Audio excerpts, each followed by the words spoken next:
చేయొద్దు అది. ఇప్పుడు బస్సులో పోయేటప్పుడు కళ్ళు మూసుకొని మెడిటేషన్ చేయాలంటే ఎవడో దింగిపోతాడు పర్సు. ఇవన్నీ ఎవడు నాలెడ్జ్ లేని విధవన కొడుకులు చెప్తారు ఇదంతా.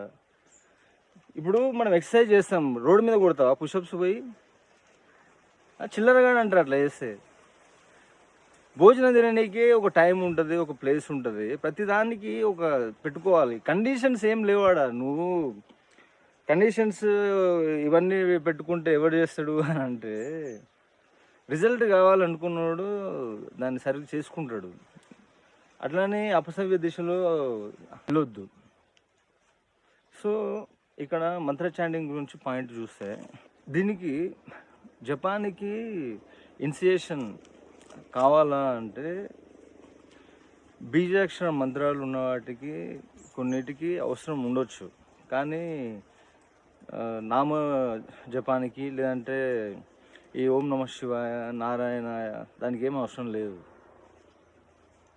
బీజాక్షరాలు వాటిని చేసేది ఒక పర్టికులర్ పర్పస్ కోసం చేస్తారు కాబట్టి అవి గురువు ముఖతః విని చేస్తే అది ఎందుకు ఇనిషియేషన్ అవసరం అవుతుందంటే, ఆల్రెడీ ఆయన మంత్రాన్ని చాలా సాధన చేసి ఉంటాడు కాబట్టి ఆయన దాన్ని ఉపదేశించినప్పుడు కొంత శక్తి అనేది ట్రాన్స్ఫార్మ్ అవుతుంది. ఎవరికైతే ఇనిషియేట్ చేస్తున్నాడో వానికి ఎట్లాంటి అడ్డంకులు ఆటంకాలు లేకుండా సాధన ముందు జరగడానికి ఛాన్స్ ఉంటుంది.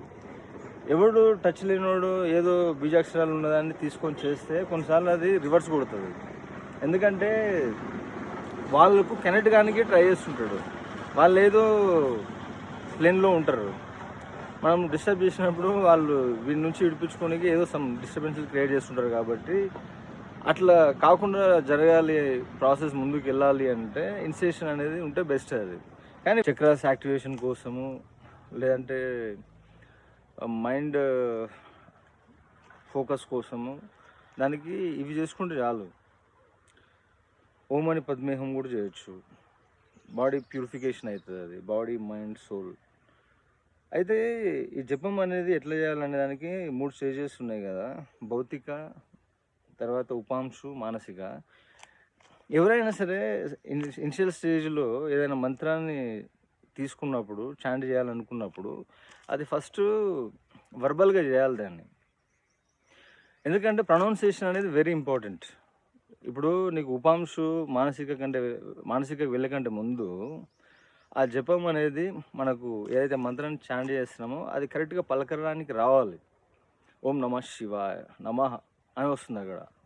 అది ఎన్ని వేల సార్లు చేస్తే దానిపైన గ్రిప్ వస్తుంది. ఉత్తనే కళ్ళు మూసుకొని నేను మనసులో ఏదో కొత్త స్టార్ట్ చేసేటోళ్ళు అది చేస్తే రాదు అది.